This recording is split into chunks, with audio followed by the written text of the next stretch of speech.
मैं तो समझ में नहीं आता कि ये किस दुनिया में रहते हैं। वो उनसे कहा कि जी वो क्रेडिट रेटिंग एजेंसीज जो हैं वो आपको डाउनग्रेड करेंगे, उनका बिल्कुल गलत किया है, तो अब हम उनसे बात करेंगे। जी आप बात करेंगे, नहीं मानिए तो क्या करेंगे? वो कहते हैं मैं उनसे अपनी जुबान में बात करूंगा। यार खुदा का खौफ करो, आप सुल्तान राही नहीं हो, ये मौला जट रिटर्न्स नहीं बन रही है, ये इकोनॉमी हैंडल हो रही है 22 करोड़ लोगों की।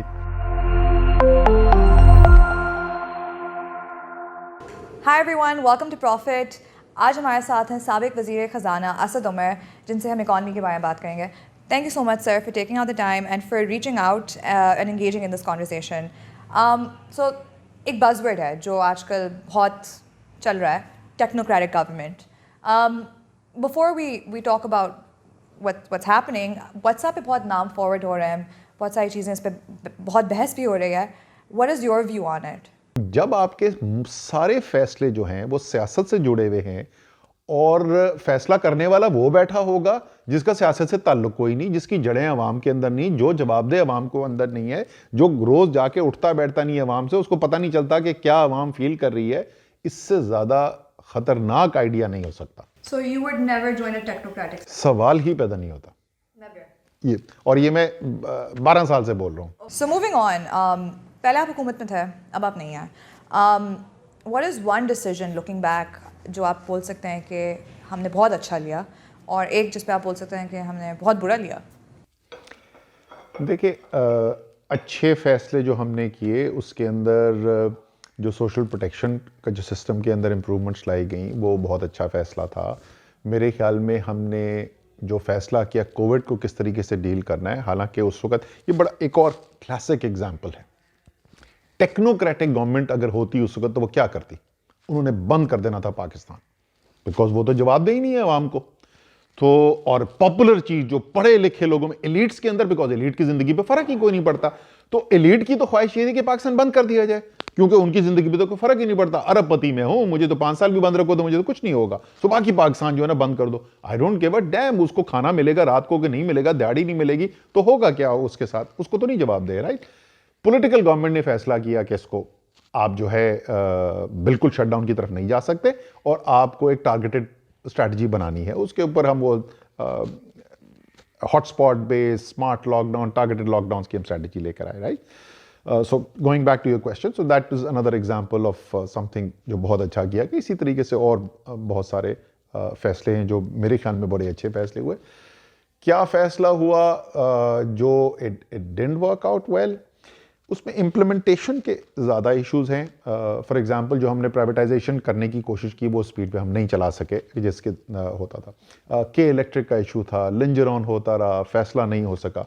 सो रादर देन हाईलाइट कोई ऐसी कि गलत पॉलिसी से ज़्यादा इशू हमारे साथ ये हुआ कि कई ऐसे एरियाज थे जहाँ पे इम्प्लीमेंटेशन उस लिहाज से नहीं हो सकी जिस स्पीड पे हम करना चाहते थे या जिस क्वालिटी की इम्प्लीमेंटेशन करना चाहते थे।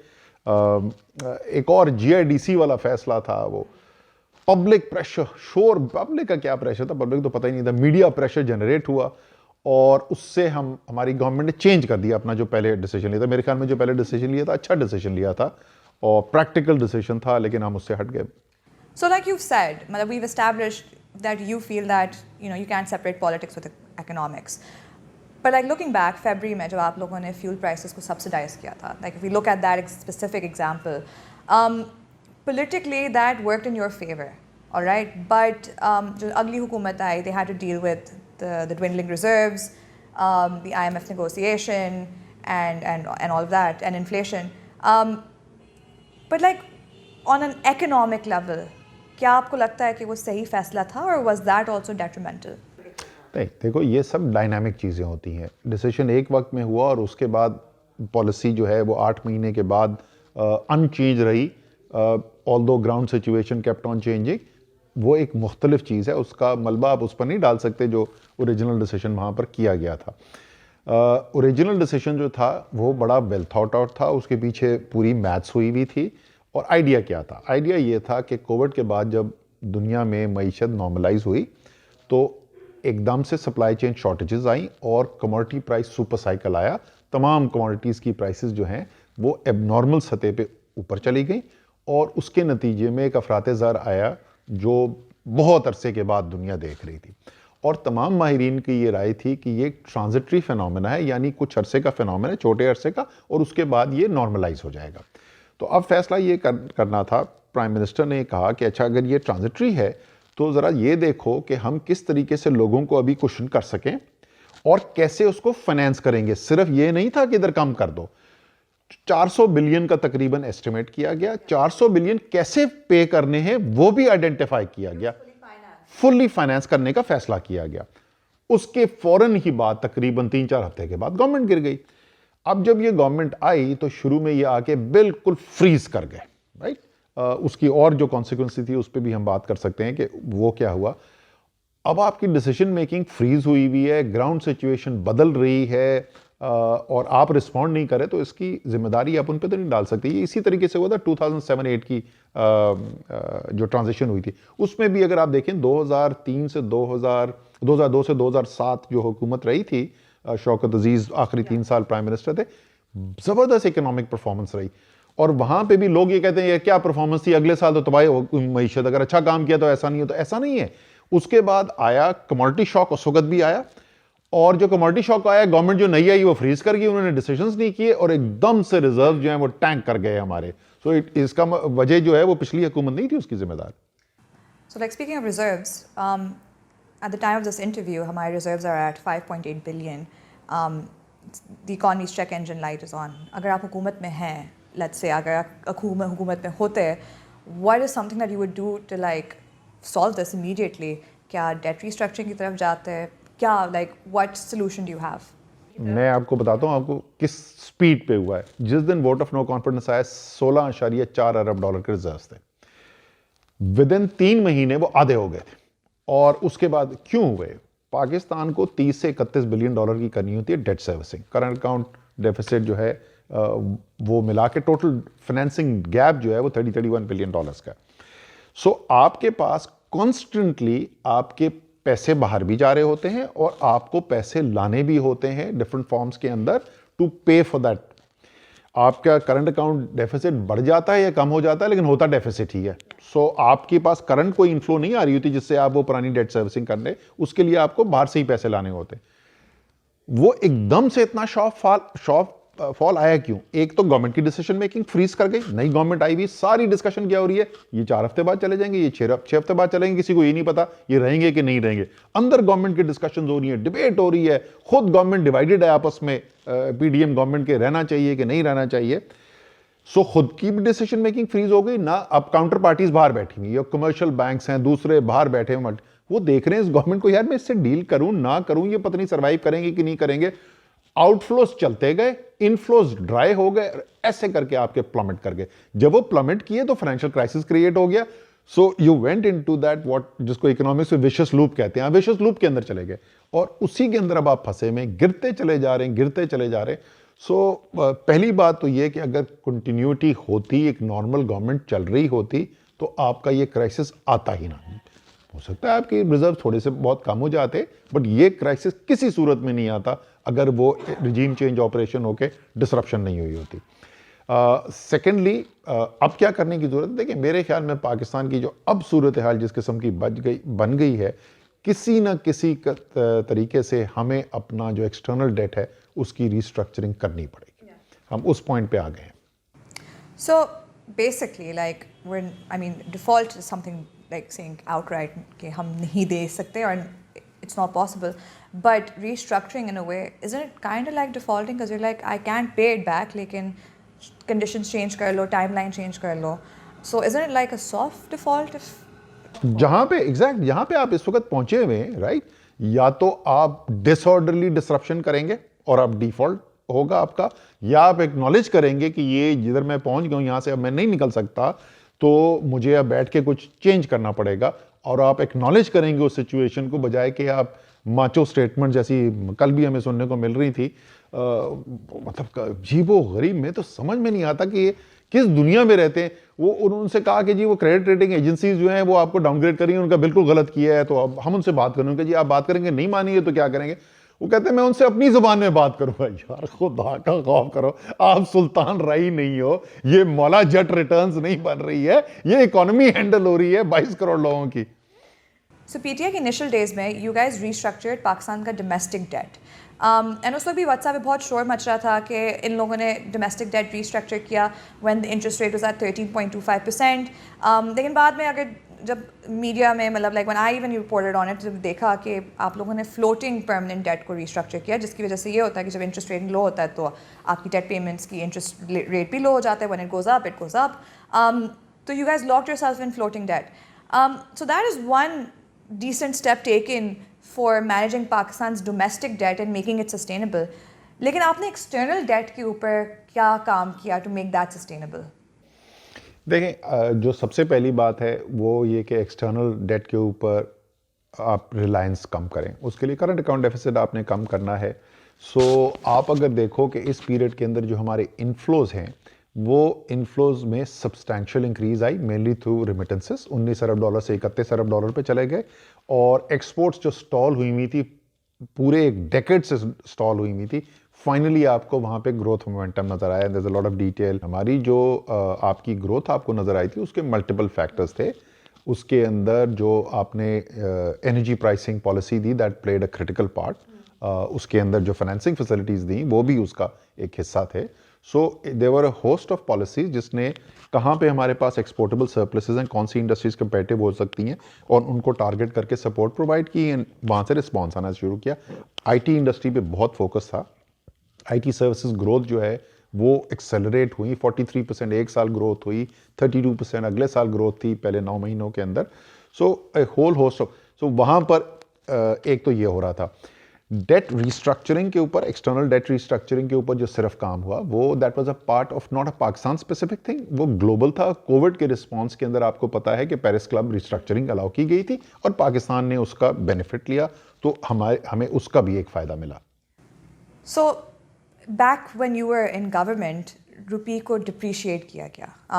And when I say किया गया, I mean कि it was allowed to depreciate. In fact, going back, हमारे जो उस वक्त के गवर्नर स्टेट बैंक थे रज़ा बाकर, he had also spoken at multiple occasions where he said कि I'm thankful for the government to be supportive कि वो रुपी को depreciate होने दें, because usually governments resistance देती है.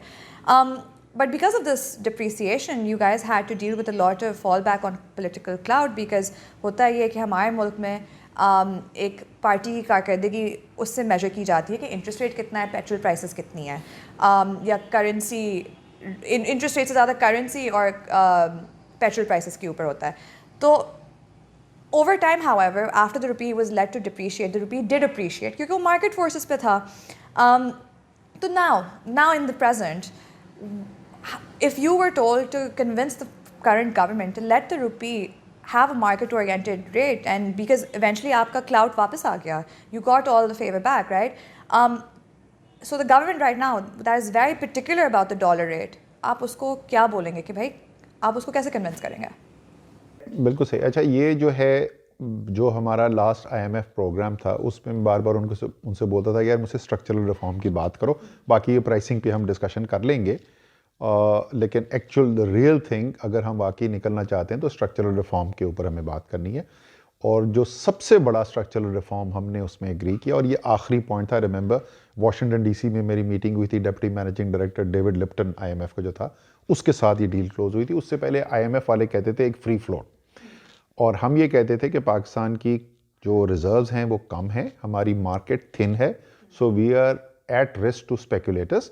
तो इसलिए flexible market based exchange rate तो ठीक है, लेकिन हमारे पास ये कैपेसिटी होनी चाहिए कि अगर हमें स्पेकुलेशन होती हुई नज़र आ रही है तो हमें इंटरवेंशन का हमारे पास एक बजट होना चाहिए। IMF ने उस पर एग्री किया और उस सिस्टम के ऊपर हम चले गए। शुरू के अंदर रुपया डिप्रिशिएट किया, स्टेबलाइज हो गया, and over a 2 year period आपकी बिल्कुल नॉमिनल डिवैल्यूएशन हुई। लेकिन वो इसलिए हुई कि फंडामेंटल्स इंप्रूव हो रहे थे, करंट अकाउंट डेफिसिट कम होता चला जा रहा था, एंड एक्सचेंज रेट जो है वो शॉक अब्जॉर्वर का काम देता है कि जिस वक्त आपकी फंडामेंटल्स कमज़ोर हो रहे हो तो एक्सचेंज रेट एडजस्ट करता है उसके लिए। क्या नुकसानात हुए, जो पॉलिसी पहले अपनाई गई 2013 से 2017, बाय द वे हमसे पहले अबैंडन कर दी थी, ये मिफ्ता इस्माइल ने अबैंडन कर दी थी इसाक डार की पॉलिसी। वो भी अच्छा बॉक्सिंग मैच है, एक मिफ्ता वर्सेस इसाक डार। सो उसके नुकसानात क्या हैं? उसके नुकसानात ये हैं कि आपकी प्रोडक्ट्स जो हैं वो दुनिया के मुकाबले में अनकम्पेटिटिव हो जाती हैं, आप अपनी एक्सपोर्ट्स को महंगा कर रहे हैं और इंपोर्ट्स को सस्ता कर रहे हैं। उसकी वजह से पाकिस्तान की तारीख में पहली दफ़ा हुआ, कभी आज तक पाकिस्तान की तारीख में नहीं हुआ कि एक 4 साल के पीरियड में हमारी एक्सपोर्ट्स कम हो बनिस्बत 4 साल पहले जहाँ थी, एक्चुअली डिक्लाइन हो गई। वरना एक्सपोर्ट ग्रोथ ऊपर नीचे तो होती थी, लेकिन ये वाहिद 4 साल थे जिसमें कम हो गई ग्रोथ कम होने के, एक्सपोर्ट ग्रोथ कम होने के दो नुकसान आपको नजर आए। एक तो ऑब्वियस है, करंट अकाउंट डेफिसिट आपका स्वेल कर दिया, साथ ही इंपोर्ट्स में सर्ज आया बिकॉज सस्ती हो गई थी imports, on relative basis cheaper था। सो एक तो करंट अकाउंट डेफिसिट जो आया उससे रिजर्व्स गिरे, उससे एक्सचेंज रेट के ऊपर प्रेशर आया, इन्फ्लेशन आई कॉन्सिक्वेंटली। दूसरा जो है, जो प्रोडक्टिव सेक्टर्स थे जब वो अनकम्पेटिटिव हुए तो जॉब क्रिएशन आपकी स्लो डाउन हो गई। और जब भी आपको पता है कि आप मुस्लिम लीग नून का जो पीरियड था उसके अंदर एवरेज जॉब क्रिएशन जो थी वो 11 लाख रोजगार सालाना इजाफा हो रहा था। पीटीआई के जो पहले 3 साल थे जिसके अंदर से 1.5 साल कोविड का था, उसमें 18 लाख जॉब्स हमने ऐड की हैं, 70% ज्यादा हमने जॉब क्रिएशन की है, इसलिए कि प्रोडक्टिव सेक्टर्स जो है उनकी कंपेटिटिवनेस बहाल हो गई थी। So earlier this year, I was in DC for the IMF World Bank meetings, और वहाँ पे I met a lot of people who had worked on Pakistan, और जब उनसे मिली तो उन्होंने बोला कि हमने एक शॉर्ट स्पैन ऑफ टाइम के अंदर हमने 6 डिफरेंट फाइनेंस मिनिस्टर्स से डील किया। आप भी उसमें शामिल थे। हमाद अजहर ने उंगलियों में उंगली कटवा के शहीदों में नाम शामिल कर दिया by being finance minister for 2 weeks. Miftah versus Dar is a recent phenomena. But how do you see this revolving door of finance ministers and the ins and outs? Like how is that for the economy? आपको कैसा लगता है ये? It's destabilizing for sure. By the way, 2017 से अगर हम शुरू करें, लेट्स से मई जून 2017 से, इसहाक डार, मिफ्ता इस्माइल, शमशाद अख्तर, असद उमर, हफीज शेख, हमाद अजहर, शौकत तरीन, मिफ्ता इस्माइल, इसहाक डार, सो 9 हैं। चले हमाद कम 3 हफ्ते नहीं काउंट करते, 8 चेंजेस हैं। 6 लोग थे, हाँ नहीं 6 लोग थे, बट 8 फाइनेंस मिनिस्टर चेंज हुए हैं सिर्फ 5.5 साल के अंदर। Definitely disruptive. सो वहाँ पे स्टेट बैंक इंडिपेंडेंस एक्ट के बारे में बात हुई थी, and I mean you can't for sure से कि it's been reversed, but when you look at fundamentals, जब आप देखते हैं कि हमारी रेमिटेंसेस श्रिंक हो गई हैं सिग्निफिकेंटली, और जब आप देखते हैं कि हमारी इंपोर्ट्स जो हैं वो बढ़ रही हैं या इंपोर्ट्स रिस्ट्रिक्ट की गई हैं थ्रू एडमिनिस्ट्रेटिव मेजर्स, जब आप ये सब देखते हैं, लेकिन फिर आप जब रुपी को देखते हैं तो रुपी is been relatively flat for some time, तो you can see there is some sort of management that shows कि अब it's beyond that allowed level of intervention. So how do you see this? The hard work that was put in to implement the State Bank Independence Act has effectively gone back to what it was. So what do you say about that? बिल्कुल absolutely ऐसा ही हो रहा है, और उसके नुकसानात हमें आज ही नज़र आ रहे हैं। सिर्फ फार्मूला डिफरेंट यूज़ हो रहा है। पहले 2013 से 2017 जो है वो डॉलर फेंकते थे, उस वक्त रिजर्व्स अवेलेबल थे, डॉलर फेंक के वो संभालते थे। अब क्योंकि रिजर्व्स नहीं हैं, IMF प्रोग्राम ज़रा सा ज़्यादा क्लोजली मॉनिटर कर रहा है, तो अब वो एडमिनिस्ट्रेटिव मेजर्स से कंट्रोल करने की कोशिश कर रहे हैं एक्सचेंज रेट को। स्टेट बैंक की फ़ोन कॉल के बगैर LC नहीं खुल सकती है, बेतहाशा मईशत को नुकसान पहुंच रहा है, और नतीजा वही जो हमने पहले देखा था। 4 महीने से हर महीने एक्सपोर्ट्स गिर रही हैं, हर महीने रेमिटेंसेस गिर रही हैं, जॉब लॉसेस शुरू हो गए, बेतहाशा इंडस्ट्री इस वक्त बंद होना शुरू हो गई है, तबाही है इस वक्त इंडस्ट्री में। लेकिन जैसे मैंने कहा कि सुल्तान राई कह रहे हैं कि मैंने मौला जट रिटर्न में स्टार करना है।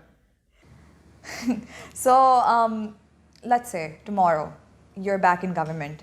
और मैंने ये सवाल ऐसे खान साहब से भी पूछा था और उन्होंने जवाब दिया, मेरे सवाल का जवाब नहीं दिया लेकिन उन्होंने जवाब दिया। तो let's say you back in government, तो आप क्या करेंगे? 5.8 बिलियन की रिजर्व्स, श्रिंकिंग रेमिटेंसेस और current account deficit, inflation and juggling an IMF program, आप ये सब कैसे करेंगे? क्या, what is your plan? So Shaukat Tarin अगर टेक ओवर करेंगे, मैं अब स्पेकुलेट कर रहा हूँ because I can't speak for Shaukat, लेकिन मेरी स्पेकुलेशन ये, सबसे पहले तो IMF प्रोग्राम क्लोज होगा। दूसरा, ये एक्सचेंज रेट का जो तमाशा बनाया हुआ है इसको आपको ख़त्म करना पड़ेगा। तीसरे जो है, आपको जो स्टेप्स आपने लेने हैं उनको डिसाइसिवली लेना पड़ेगा, आपको क्लैरिटी के साथ जाना पड़ेगा। अभी कर क्या रहे हैं ये, ना इधर हैं ना इधर हैं, वो क्रिकेट की टर्मिनोलॉजी में कहते हैं विकेट के बीच में आके खड़े में दोनों साइड में किसी साइड भी रन आउट कर दो। सो वो एक तो वो क्लैरिटी नहीं है। आखिरी पार्ट जो है वो मैं बताऊं, चाहे कोई भी इलेक्शन जीत के, चाहे ये इलेक्शन जीत के आ जाए, फिर भी सूरत हाल बेहतर होगी अभी से, because apart from policy choices which have been made, मैं चैलेंज करता हूं किसी को कि इतनी अनसर्टेनिटी के अंदर, पॉलिटिकल अनसर्टेनिटी के अंदर, जहां किसी को यह नहीं पता है कि गवर्नमेंट अगले महीने किसकी होगी किसकी नहीं होगी, आप इकोनॉमी को रिवाइव करके दिखा दें। सो ये जो इकोनॉमिक क्राइसिस है, it is rooted in the political crisis. Political crisis resolve होगा तो आधा प्रॉब्लम तो आपका वैसे ही खत्म हो जाएगा। तो अगर आपको किसी भी तरीके से हुकूमत मिल जाती है, like anyway whatsoever, would you still go for an election? नहीं, कोई तरीके से हमें हुकूमत नहीं मिलेगी, हमें अवाम के वोट से मिलेगी, बिल्कुल। टू आंसर योर क्वेश्चन, अगर आपको ये कोई बोले अभी कि अच्छा ऐसा करें कि अभी तो 6 महीने रहते हैं ना, 8 महीने रहते हैं टर्म में, 8 महीने के लिए आप दोबारा हुकूमत ले लें, बिल्कुल भी नहीं लेनी चाहिए। Because with that uncertainty hanging, आपको इस वक्त चाहिए एक हुकूमत जिसको एतमाद हो कि आज मुझे अवाम ने वोट डालकर भेजा है, तो इसलिए जो मैं फैसले करूंगा उसको वो बैक करेंगे। और जो काउंटर पार्टीज हैं अराउंड द वर्ल्ड, चाहे वो प्राइवेट इन्वेस्टर्स हैं या वो मल्टीलैटरल एजेंसीज हैं, उनको पता है कि मैं जिससे बात कर रहा हूं ये कल भी होगा और परसों भी होगा यहां पर। ये जो अब जो बड़े बड़े आपने फैसले करने, ये कैसे होगा उसके बगैर? So your government, especially towards the end, has not been on the best of terms with the US government. लेकिन अगर हम US government को देखें तो बहुत अहम एक मुल्क है हमारे लिए। It's one of our biggest trading partners. IMF और ये फैटिफ वगैरह में इनकी लॉबी काफ़ी स्ट्रॉन्ग है, शेयर होल्डिंग है IMF में। तो when ये सब देखते हुए, how important do you think it is कि ये टाइज जो हैं ये बेटर की जाएँ for the country? Of course, दुनिया के सबसे बड़ा मुल्क, सबसे बड़ी इकोनॉमी, सबसे बड़ी मिलिट्री पावर, उनके साथ रिलेशनशिप पाकिस्तान की अच्छी होनी चाहिए, इसमें तो कोई दो राय नहीं है। पाकिस्तान की एक बहुत बड़ी पॉपुलेशन जो है ओसीज पाकिस्तानीज़ की, वो अमेरिका में रहती है, वो हमारा बहुत बड़ा एक स्ट्रेंथ भी है, सबसे बड़ी हमारी एक्सपोर्ट मार्केट भी, etcetera etcetera. So there are multiple reasons कि आप अमेरिका के साथ अच्छी रिलेशनशिप रखना चाहेंगे। और इमरान खान की तरीके इंसाफ की policy has always clearly stated that. सिर्फ फ़र्क ये है कि जहां पाकिस्तान का कोर इंटरेस्ट आएगा और हमें नजर आएगा कि पाकिस्तान का इंटरेस्ट और यूएस इंटरेस्ट क्लैश कर रहा है, तो we will go with what is in Pakistan interest. ये लाइन हम क्लियरली डिस्टिंक्टली ड्रॉ करेंगे, बिकॉज पाकिस्तान को बेतहाशा नुकसान हुआ है अपनी तारीख के अंदर, गोइंग एंड डूइंग थिंग्स जो यूएस ग्लोबल पॉलिटिक्स के लिए, ग्लोबल स्ट्रैटेजी के लिए तो अहम थी, लेकिन पाकिस्तान को उसका नुकसान था। वो गेम हमने नहीं खेलनी है, एंड हम पॉलिटिकल प्रोसेस के अंदर इंटरफेरेंस नहीं करने देंगे। तो अगर वहां से धमकी आएगी कि इमरान खान को हटा दो वरना पाकिस्तान आइसोलेट हो जाएगा, तो will say nice knowing that, but we ain't changing our policy.